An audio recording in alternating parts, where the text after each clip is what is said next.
தை பிறந்தால் வழி பிறக்கும் என்று சொன்னால், நான் பிறந்த பின்னே எத்தனையோ தை வந்திருக்கிறது. ஒரு வழி கூட இன்னும் பிறக்கவில்லையே தெய்வானை என்று அம்மா சொன்னார்கள். அதற்கு தெய்வானை அக்கா சொன்னார்கள், ஏன் அண்ணே இப்படி சலித்து கொள்கிறீர்கள்? பரவாயில்லை, போகட்டும், விட்டு விடுங்கள். நீங்கள் பட்டது எல்லாம் எங்களுக்கு தெரியும். எங்கள் கண்ணன் முன்னால் தான் அதெல்லாமே நடந்தது. ஒன்று கூட பொய் இல்லை, எல்லாம் நிஜம்தான், தத்ரூபமாக உண்மை. இதை யாராலும் மறக்க முடியாது. என்ன செய்வது? முடிந்த ஒரு விஷயத்தை மறுபடியும் அதை மறக்காமல் நினைத்து கொண்டே இருந்தால் நமக்குத்தானே கேடு. நம் மனதுக்கு நிம்மதி கிடைக்காது, உடம்புக்கும் கேடுதானே அண்ணே. அதனால்தான் சொல்கிறேன் என்றார்கள் தெய்வானை அக்கா. அதற்கு அம்மா ஒரு பதிலை சொன்னார்கள். என்ன சொன்னார்கள்? நான் மறக்கத்தான் முயற்சி செய்கிறேன் தெய்வானை. ஆனால் அந்த பாழா போன எண்ணங்கள் எல்லாம் என் மனதை விட்டு வெளியே போக மாட்டேன் என்று அடம் பிடிக்கிறது. நான் என்ன செய்வேன் தெய்வானை என்று சொன்னார்கள். அதற்கு தெய்வானை அக்கா ஒரு பதிலை சொன்னார்கள். என்ன சொன்னார்கள்? அண்ணி, அது என்ன உங்களை விட்டு போக மாட்டேன் என்று அடம் பிடிக்கிறது? நாமளே அதை வெளியே தள்ளி கதவை சாத்தி விடுவோம். எப்படி இருக்கிறது என் யோசனை? நன்றாக இருக்குது இல்லையா என்று தெய்வானை அக்கா சொன்னார்கள். அதற்கு அம்மா ஒரு பதிலை சொன்னார்கள். என்ன சொன்னார்கள்? சரி தெய்வானை, முடிந்தவரை முயற்சி பண்ணுகிறேன் என்று அம்மா தெய்வானை அக்காவிடம் சொன்னார்கள். அதற்குள் மயிலாத்தா பாட்டி வீட்டுக்குள் இருந்து வெளியே வந்து விட்டார்கள். அப்போது மயிலாத்தா பாட்டி சொன்னார்கள். என்ன சொன்னார்கள்? தாயம்மா, இப்போதுதான் நீ சரியாக முடிவெடுத்திருக்கிறாய். இப்படியே இரு. பழசையே நினைத்து கொண்டு இருக்கக்கூடாது. அது உனக்கோ எடைக்கு எட தலைவலி வந்து விடுகிறது, நெஞ்சு வலிக்குது என்று சொல்கிறாய். இத்தனை வியாதியும் உடம்பில் வைத்து கொண்டு கண்டதையும் கலதையும் மனதில் நினைத்து கொண்டு இருக்கக்கூடாதடி. அதை தூக்கி போட்டுவிடு. அந்த கெட்ட எண்ணங்களை, அந்த கசந்த நினைவுகளை மறந்துவிட்டு புதிதாக பிறந்திருக்கிறோம் என்று ஒரு சிறு குழந்தையைப் போல் மனதை வைத்துக்கொள். மனது லேசாகிவிடும். அப்போது உனக்கு கவலை தெரியாது. அம்மா சொல்கிறேன் அடி என்று மயிலாத்தா பாட்டி சொன்னார்கள். அதற்கு அம்மா ஒரு பதிலை சொன்னார்கள். என்ன சொன்னார்கள்? என்ன செய்வது அம்மா? நான் இதை நினைக்கக்கூடாது என்று எப்படியெல்லாம் நான் முயற்சி செய்தாலும் மறுபடியும் நான் பட்ட வேதனையும் கஷ்டங்களும் என் கண் முன்னால் வந்து நிற்கிறதே அம்மா. அதை எண்ணும்போது எனக்கு எவ்வளவு கோபம் வருகிறது தெரியுமா?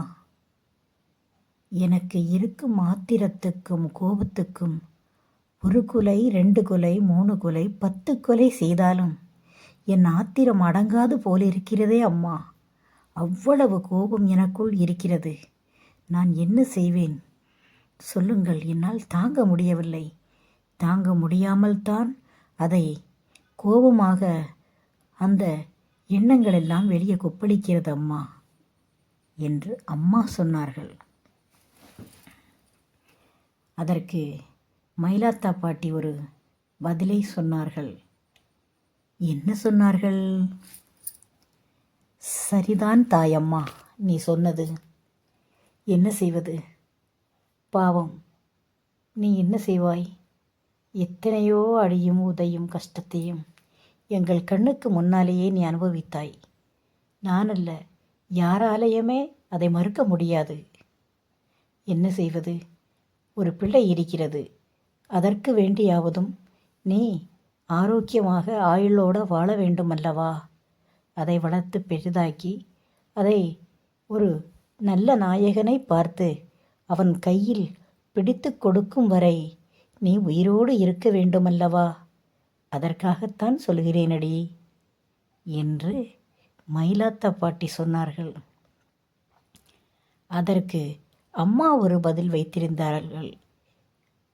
சொன்னார்கள். என்ன சொன்னார்கள்? அம்மா, பசு சாகும்போது கண்ணுக்குட்டிக்கு புல்லை பிடுங்கி வைத்துவிட்டா அம்மா சாகிறது. இல்லை, அதே மாதிரிதான் மனுஷன் வாழ்க்கையும். என் தலையில் கடவுள் இப்படி எழுதியிருந்தார், அவள் தலையில் ஆண்டவன் எப்படி எழுதியிருக்கிறார் என்று யாருக்கு தெரியும் அம்மா? அவர் நல்ல முறையாக எழுதியிருந்திருந்தார்னா அதுவே சந்தோஷந்தான் அம்மா என்று அம்மா சொன்னார்கள். அதற்கு மயிலாத்தா பாட்டி சொன்னார்கள், ஏண்டி அம்மா, உனக்கு எழுதினது மாதிரியே உன் பிள்ளைக்கும் எழுத வேண்டும் என்று நினைக்கிறாயா என்று சொன்னார்கள். இல்லை அம்மா, நான் அப்படி சொல்லவில்லை. இல்லை, எப்படி இருக்கும் என்று தெரியாது என்றுதான் சொன்னேன். அதற்கு மயிலாத்தா பாட்டி ஒரு பதிலை சொன்னார்கள். என்ன சொன்னார்கள்? அப்படி தெரிந்து கொண்டால் இந்த உலகில் கடவுள் இருக்க மாட்டாரு தாயம்மா. நாளை எப்படி இருக்கும், நாம் எப்படி இருப்போம், என்ன செய்வோம் என்று நமக்கு தெரியாது. இறைவனுக்கு மட்டும்தான் அது தெரியும். ஏனென்றால் அது நமக்கு தெரிந்துவிட்டால் நம்ம இறைவனாகி விடுவோம். பின்ன இறைவனுக்கு எங்கே இங்கே வேலை இருக்கிறது என்று மயிலாத்தா பாட்டி சொன்னார்கள். அதற்கு தெய்வானை அக்கா சிரித்து கொண்டு சொன்னார்கள். என்ன சொன்னார்கள்? அடா அடா, நீங்கள் 2 பேரும் பேசுவது ரொம்ப சுவாரஸ்யமாக இருக்கிறது. கதை போல இருக்கிறது, கேட்பதற்கு நன்றாக இருக்குது. பேசுங்கள் பேசுங்கள். எனக்கு வேற இன்னைக்கு லீவா, வேலை இல்லை, நேரம் போவதில்லை, நான் என்ன செய்வேன்? நன்றாக இருக்கிறது. சரி, பரவாயில்லை, துவங்குங்கள்.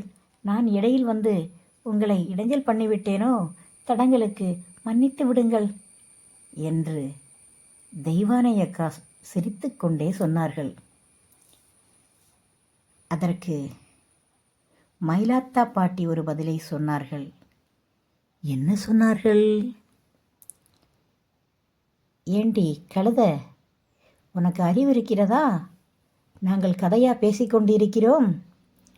வாழ்க்கையில் தத்ரூபமாக நிஜமாக நடந்த சம்பவத்தை தான் வேதனையவும் வலியவும் மாற்றி மாற்றி பேசிக்கொண்டு இருக்கிறோம்.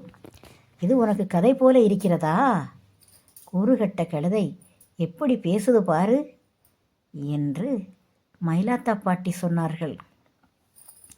அதற்கு அம்மா ஒரு பதிலை சொன்னார்கள். என்ன சொன்னார்கள்? பரவாயில்லை அம்மா, விடுங்கள். நம் தலையில் எழுத்து, நம்ம தான் இப்படி வேதனையில் வெந்து கொண்டிருக்கிறோம். பாவம் அவள் என்ன செய்வாள்? அவளாவதும் சந்தோஷமாக இருக்கட்டும் அம்மா. பாவம், சின்ன பிள்ளை தானே அவள் என்று அம்மா தெய்வானை அக்காவுக்கு சப்போர்ட்டாக ஆறுதலாகவும் சொன்னார்கள். அதற்கு தெய்வானை அக்கா என்ன சொன்னார்கள்?